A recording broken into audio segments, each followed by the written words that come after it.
Hey, good morning, everybody. It is Saturday morning, and welcome back, Multifamily Unplugged, where we are always bringing great content for the multifamily investor, whether you're active or whether you're passive. We're going to talk a lot again today about raising private capital and some tools and resources that are going to be beneficial for you in doing that. Hey, how are your efforts going? So, one thing I want to talk about this morning is, there's a lot of conversation and a lot of talk around it being tough to raise capital today, right?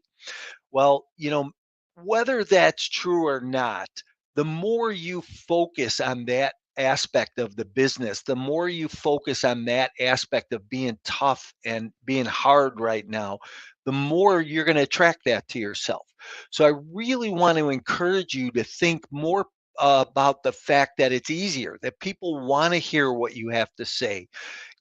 Get that drunk monkey off your shoulder or out of your mind and really focus on what you're trying to accomplish and where you're trying to go. The more you live in that space or that place of, you know, being able to raise capital, of doors opening for investors to come into your life, the easier it's going to be for you to do that, and the more opportunities that are going to show up for you. So I just want to encourage you to think differently. Try and think outside the box or outside your norm for a minute, and see how that will change your efforts going forward on a daily basis.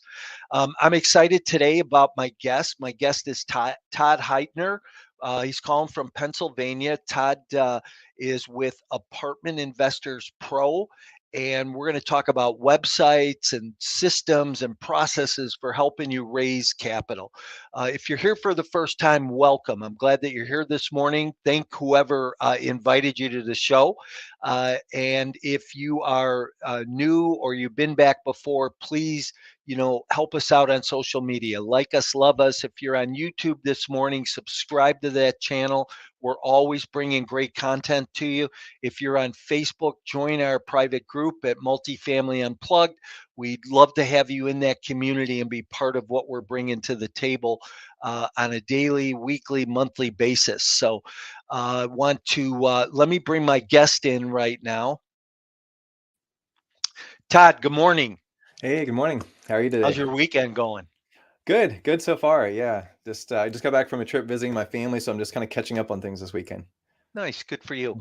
I always like to tell people, hey, make sure you've got your coffee this morning because it's probably early in some places. I'm on the West Coast. It's 8 o'clock here, and 11 o'clock where you're at. And it's all the way across the country. So, what's the weather like in Pennsylvania today? It's supposed to get into the low 50s today, so not too bad. It's kind of spring is gradually on its way here, so it's seeing some flowers coming up and stuff. So it's getting better. Seems like a hard start this year.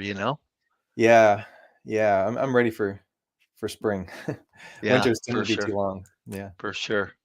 Hey, well, thanks for being here this morning. I appreciate it. I had an opportunity to be on your show and get to know you a little bit, and thought it'd be great to reciprocate and have you on mine because you had some really great things to talk about. So, I wanted to, one of the first things I do when I start my shows is I always ask my guests one question, and that is, in one word, what best describes you personally and professionally? Yeah, that's a good question. I think I'd have to say curious. I'm always curious. I'm like, what if we tried this? What if this existed, that this thing that doesn't exist now? And um, that it kind of leads to, some creative solutions sometimes to things. So that's kind of uh, yeah, something I feel like is a recurring quality there that comes up. Yeah. I think one of my favorite questions is what if? Yeah. What if rents don't go up? What if, we get unemployment goes up? What if interest rates don't come down? What if? I think that whether you're underwriting, whether you're doing marketing efforts, whatever it is, just asking that question. And I think I Mhm. heard Tony Robbins say years ago that if you can ask a question and then come up with 20 answers for that question, by the time you get to answers 18, 19, and 20, that's where the real answer is, because it's, those first five answers are so easy to come up with. But when you Mhm. get down to those last few questions, it makes a big difference. So Yeah, that's a great point. I think a lot of times too, the answer is within us. If we look, sometimes we think we need somebody else to tell us, but if we really spend the time asking those questions and digging down, the answer is there. yeah, absolutely. Hey, so why don't you talk about you a little bit, Todd? Tell people who you are, where you're from, you know, your background and what you're doing today. Yeah, sure. So originally I'm from Oklahoma. I grew up on a cattle ranch and decided cattle ranching was not for me. So I when I got older, I was always interested in computers, websites, things like that. Internet was kind of new at that time, and so I wanted to learn how to make websites. So that was kind of my background. I got into web design and creating websites. So always been kind of technically inclined, and eventually, started our business where we focused on websites for real estate investors. So we've been doing that for about 20 years now. The last 10 or so more focused on the branching out into the multifamily space for apartment syndicators. So and multifamily investors. So yeah, that's kind of um, yeah, kind of tying it back into the curiosity, kind of think, realizing, oh, there's nobody, this is a problem that a lot of people have. They need a website, but it's expensive, it's time consuming, it's a pain for everybody. And so, well, what if we offered something that solves some of those problems? So that's kind of how we got into this. Saw that there was a need there, and I wanted to create something to solve that need. Yeah, interesting. So what you build websites, and who's your audience, right? Your avatar. Are you building that for just general public in the multifamily business? Talk about Yeah, that.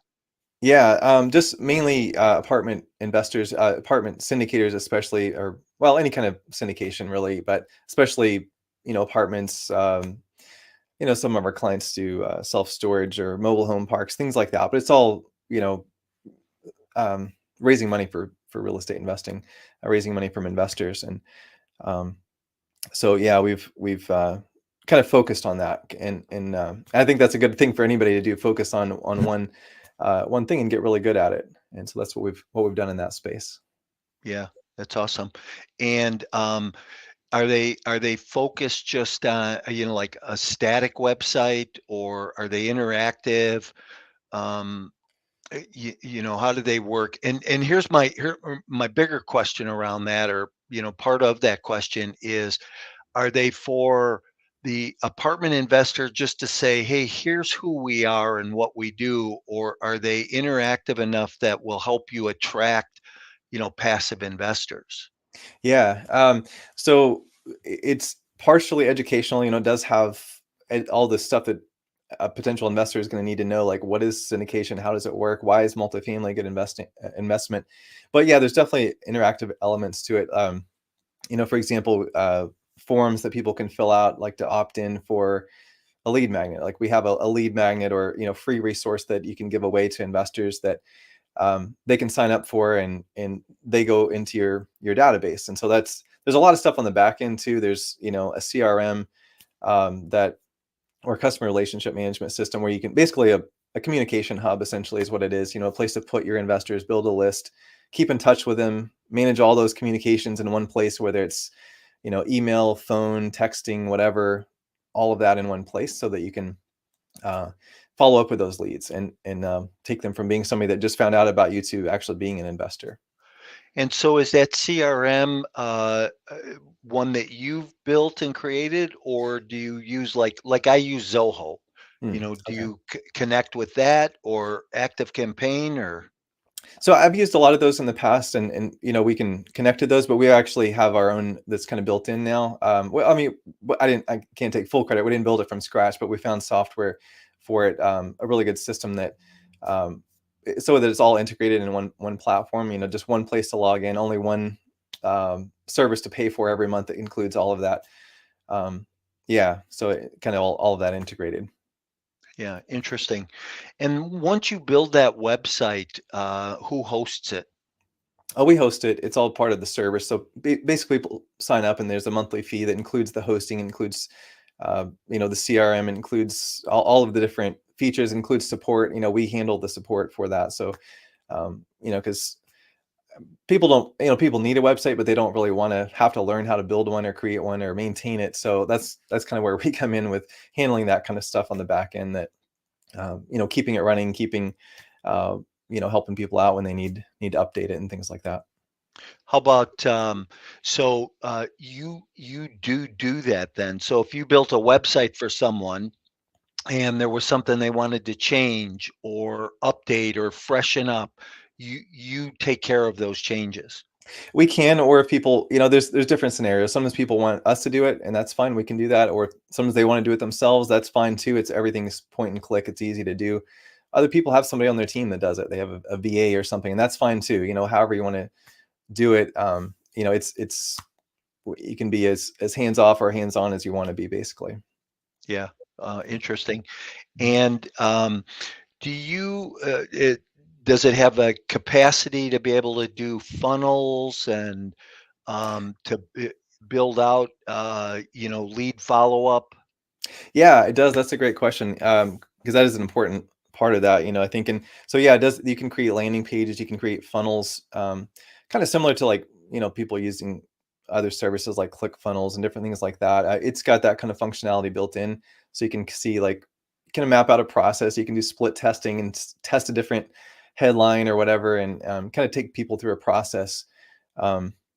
Even, whatever you want that to be, whether it's booking a call or, joining you on a webinar or something like that.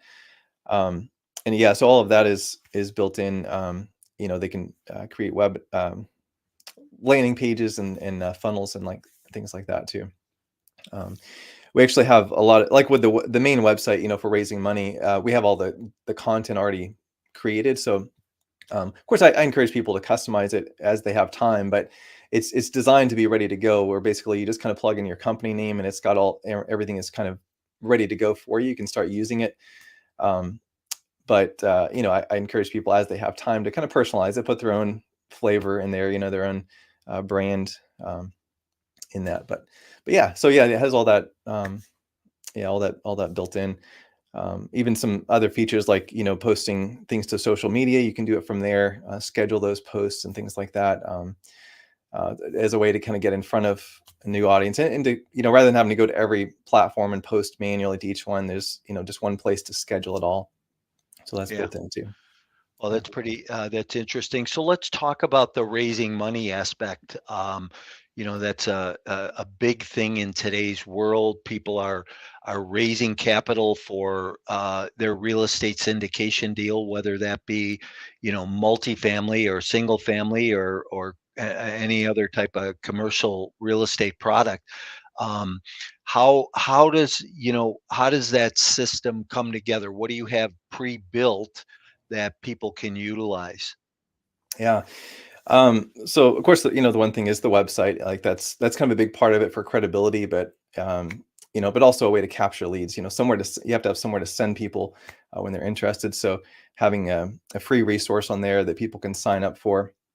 And so, like I said, we have one that's already written that people can use. It's about basically why multifamily investing makes sense, and that's something you can drive people to, and they can sign up for that. You get their contact information. You have a way to follow up. We do have some series of emails too that, after somebody does sign up, well, then what? You want to nudge them forward, keep them moving. So we have some pre-written emails that that our clients can use to educate people, but also keep them moving along. Helping them to know what the next step is, and nudging them in that direction. How about Yeah. as part of that funnel process? Obviously, you've got some email follow-up things. How about text messaging? Is that part of that funnel also? Are you ready to skyrocket your investment portfolio and leave a legacy? Are you tired of inconsistent returns received in the stock market? Then it's time you take a look at alternative investment options like a passive investment in multifamily real estate. No tenants, trash, or toilets. Just a solid return on an annual investment, including quarterly returns along the way. These lower risk and secure assets are also a great hedge against inflation. If you want to hear more about these types of opportunities, email me directly to schedule a 15-minute consultation to see if you qualify. You can email me at mike@mycoreintentions.com. It can be, yeah. We there's a lot of flexibility. Basically, the ability is there to have the text messaging. We're probably going to be creating some pre-written things for that too, but it's definitely able, definitely able to do that. For the ones that want to use that, it's definitely something they can do to, send a text. Let's say somebody fills out a form and they give you their phone number, you could send them a text automatically, immediately after that. Maybe asking if they have a few minutes to chat or whatever you want that process to look like. And is it all automated? Yeah, it can be. Yeah, there's definitely automations built in, and you can automate pretty much anything you want to, or be as hands-on or manual as you want to too. But I think there's parts of that process, as much as possible, I think you want to automate. And so, like, yeah, all those, we have some automations already created, and some of them you can, people can create their own based on their own needs and what they want to happen. Yeah, very interesting. So let's talk about raising capital. What's that? Do you raise capital for deals, and do you do your own multifamily deals, or? I'm not actively investing. I invest passively. It's another business, and I've already got a business, so I know I can't really focus on both. So my wife and I chose to invest passively in real estate, but so I'm very much familiar with the process. So we go to a lot of events and different things like that, and I know the process, and I've seen it even from the perspective of the passive investor. So kind of know like what to look for and kind of what somebody needs, at that stage, and kind of learned some things that people do wrong too in that process. Yeah. Well, let's talk about that. Let's, what types of things have you seen people do wrong, when it comes to raising capital? Yeah, I think one of the biggest things is not having their process mapped out. You get in front of somebody new and you get their contact information. Maybe you do a call with them, but then what? There's just a lot of times it's just like a big black hole. So I think mapping out your process and realizing, okay, what happens after the call? What if they say this? What if they say that? And then having stuff as much as possible automated, but one way or another, having things mapped out so that there is a follow-up at the right time, and where they're at and what they need to move forward. I know for us, there were several different deals we were looking at, and over a period of time, and just nobody ever followed up with us. They did a call, and we were interested, and we just said, okay, yeah, we want to think about it.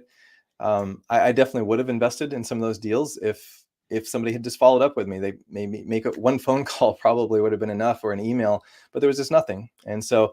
And I think that really comes down to just not having a process in place, not having, just kind of leaving it to chance, leaving it up to your memory. Like, okay, I need to follow up with that person, but then you forget, or you just don't have a system to put it in, and it just falls through the cracks. So, I think that's something people need to spend some time on, is figuring out, what is that process? What do just for example, like I have this kind of mapped out for our clients, just the whole process from like when somebody comes in contact with you, where do they go? They go to a landing page. Well, then what? They opt in. Then what happens? Well, you get a series of emails, and then what? And just kind of mapping through that whole process, and then of course every stage of that you have to create some content around that, and that's what we try to help with that. But yeah, I would say that's kind of a big thing. It's just that not having that plan there in place, and then not having that follow-up not happening. That's really interesting. I love the way you put that, as you fall into a dark hole. I think that something I learned in the sales business years ago was that the money's not made in the initial call, that it's made in the follow-up, right? Yeah. And you do have to have a system in place. So, that lead comes into your funnel by way of maybe a lead magnet, or somebody sees you on social media, or a referral from somebody, and you have that initial call, and then you send them an investment package on a particular offering, and then nothing, crickets, Yeah. right? Right. Because you are um, you know you're hoping that person calls you back and says, "Oh, I'm interested, I'm excited," and that's one out of 1,000 these days. Yeah. And go ahead. Oh yeah, I was going to say, like, one thing I thought about with that is that, people are looking for a passive investment. They don't want to have to work for it. So stop, don't make them do all the work to invest with you. Uh, That's that's a great uh, spin on that. A great yeah, spin on that. yeah. So, so what do you suggest? Let's talk about process for a minute. What are those next couple of steps, Todd? If I have a conversation with you today and I say, hey, I have this offering, you say, yeah, I'd like to see it. I send that offering to you. What are the next few steps I should do with you? Yeah. So I guess, part of it might depend on, where I'm at right now. Like, am I ready to move forward right now? Or, but yeah, I guess if somebody's ready to invest, or they're serious about investing right now, um, find out what they need. Like, what do they want to see? Like, what information are they interested in? Make sure the deal aligns with them. But then, once they, find out, do they need to talk to somebody? Do they need to talk to their partner, talk to their spouse, whatever, and get back to you? And if so, how long is that going to take? And then make sure before you get off the phone with them, or whatever contact you have, make sure you have something scheduled. I know, like, in our own business, like when we do a call with somebody, we want to schedule another call. If they're not ready to move forward, then schedule a call on that call, say in a week or 2 weeks, and to say, oh, I just want to check in, see where we're at. Um, and just get something on the calendar, or put something in your system somewhere where you can make sure you do follow up at the time that they say they're going to be ready. And then find out where they're at. Find out, did they have that conversation? Did that other person have some questions, or do they need something from you? What's standing in the way, basically, for them to move forward? Yeah. So what would a funnel look like? So if again, we have that contact today, and you have an interest level, you're looking for something today. We don't know if this is the deal that you're going to go into, or if you're going to go into this other one or this other one over here, but you're looking at a few deals. How do I, as a sponsor, capital raiser, what are those next things in the funnel that I should do?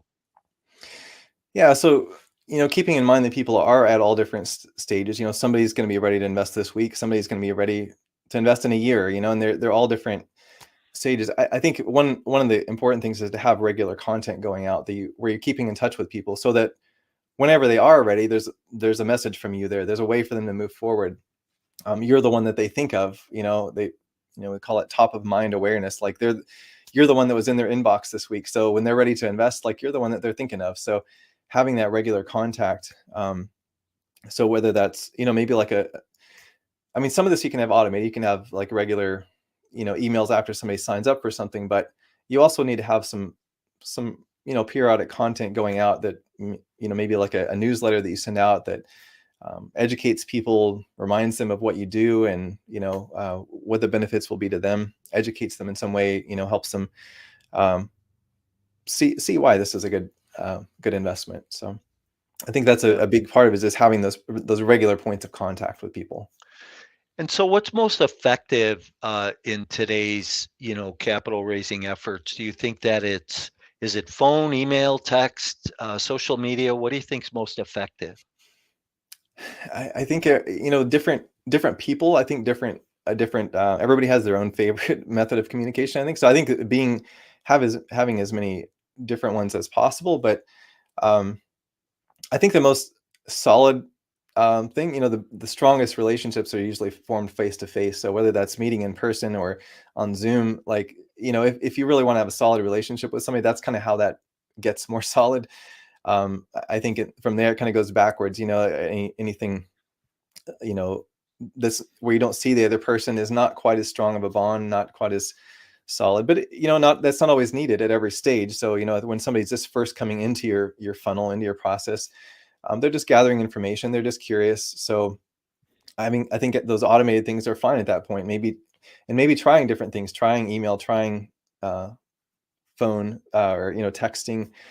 Send them to your social media. Like everybody has their own thing that works best for them. And so I think figuring out who it is you're talking to too. I mean, I think having different, depending on who they are, who you're targeting, you might find that all of your audience is on a certain platform. They might really like LinkedIn or whatever, they have a certain platform that they use more. So then you can kind of gravitate toward that once or Instagram or whatever.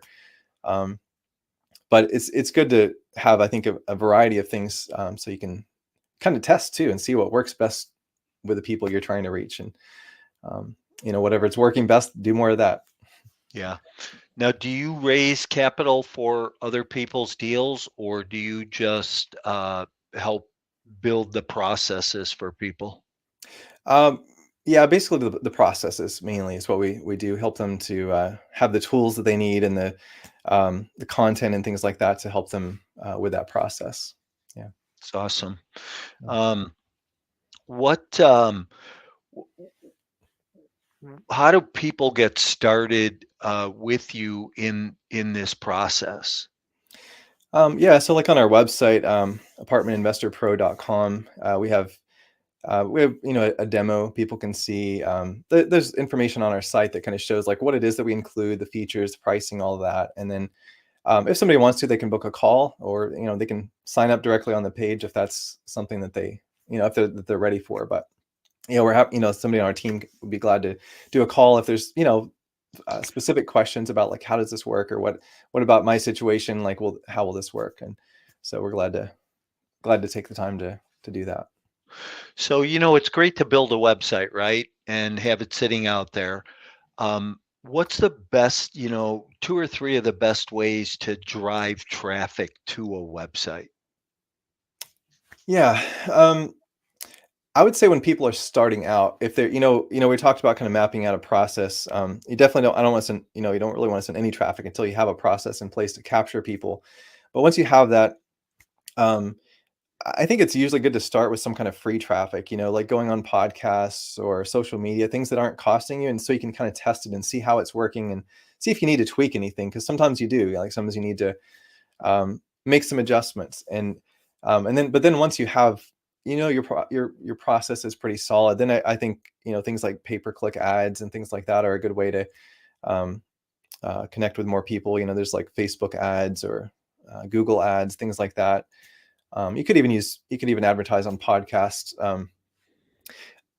I think too, depending on where your audience is, that's probably going to make a difference in where you go. I mean, for example, if you're targeting a specific type of investor, maybe somebody that has a background in, maybe they were maybe doctors, for example, well, then there's resources for that. There's podcasts you could go on that are specific to that, or you could even advertise on those podcasts, or magazines and things like that they might subscribe to. So I think it depends on who you're targeting, and kind of getting clear on that is a good starting point, to figure out who is your ideal investor, and then you can speak to that person. But yeah, I think starting out with some free things like podcasts, social media, is a good place to start, and then branching out into like pay-per-click or different kind of paid ads can kind of give you a little bit more control of the process. You can kind of throttle it up and down, or you can try new things and potentially get in front of more people that way. Interesting. Okay. So how do people reach you if they want to connect with you, and what's the best way for them to reach out to you? Yeah. So our website is probably the best thing. It has we'll connect to everything else, but apartmentinvestorpro.com is our website. From there, you can either, see a demo, you can, see, read more about how it works, how our service works. You can book a call, whatever makes sense for you, that you can see what's needed there. So, but yeah, Right. we have links for everything on the site. Well, I appreciate you being here today. Yeah. A lot of good information, and I encourage my listeners to go back, listen through again, and pick up those key points that will help you, whether you're doing this hands-on or you need to reach out to Todd and Apartment Investors Pro for help building your website or creating some funnels or doing something that's going to help you raise more capital. Hey, as I wind down, I always like to ask a couple bonus questions. So, do, uh, Todd, what's the best book you've ever read? Oh, that's a tough one. Read a lot of good books. Right. Um, wow. Yeah. Let's see. One of the books that I keep going back to and rereading parts of is The Magic of Thinking Big. Mm. It's kind of mindset based, but I think there's a lot. It's a little bit older too, but I think it's a really good book. Claude It's Bristol, right? um, I forget the author. I've got it somewhere around here, but I don't. Anyway, I forget the author. But yeah, it's a really great book. It's um, I think we all have different challenges with things. There's different parts of our mindset that probably isn't quite where it needs to be, and it's really great reminders of whether it's how you're dealing with other people, how you're viewing yourself, all of those things. I found it really powerful. Some really great points that I keep going back to and rereading parts of it. So. Yeah, interesting. How about best tourist attraction you've ever seen? Oh wow, that's cool. Yeah, the one of my favorite places I've gone. It was a park in China. Wow. I probably can't pronounce it correctly, Zhangjiajie or something like that, but it's really amazing. These huge rock spires, they call them. It's like these huge, um, they're just like straight up like a pillar, but they're like 1,000 feet tall or more. They actually filmed some of the movie Avatar there, and they had those floating mountains. They basically filmed it there, but just cut off the bottom and make it look like they're floating. But they used that like that real place, and it's just such an unusual landscape that I've just never seen anything else like it. There may not be anything else quite like it. So that was one of the most interesting places I've been. Wow, that's cool. I always like to hear about things and places, and I've never been to Asia. On my bucket list, though, that's for sure. Yeah, there's some really cool places. We did a trip a few years ago and got to see a few places in Asia. That was yeah, really interesting. This amazing stuff out there that I had never seen before. Yeah, interesting. Well, listen, thanks for being here this morning. I appreciate it. Yeah, thanks for having Great me. insight. I've loved getting to know you a little bit more and building a relationship, being on your show, you being on mine. I invite my listeners to reach out to you to get some more information. Wherever you're at in your, maybe you have a website you need updated, or maybe you have a concept for building a website, but reach out to Todd. Uh, and if you have any questions, contact Todd. He can help you on that passive investing or your syndication journey with some tools and resources that will help your business. Todd, thanks again for being here. Listeners, thanks for being here. We're here every Saturday morning, 10 o'clock. Appreciate you. Remember, help us out on social media. Like us, love us, and subscribe over on YouTube.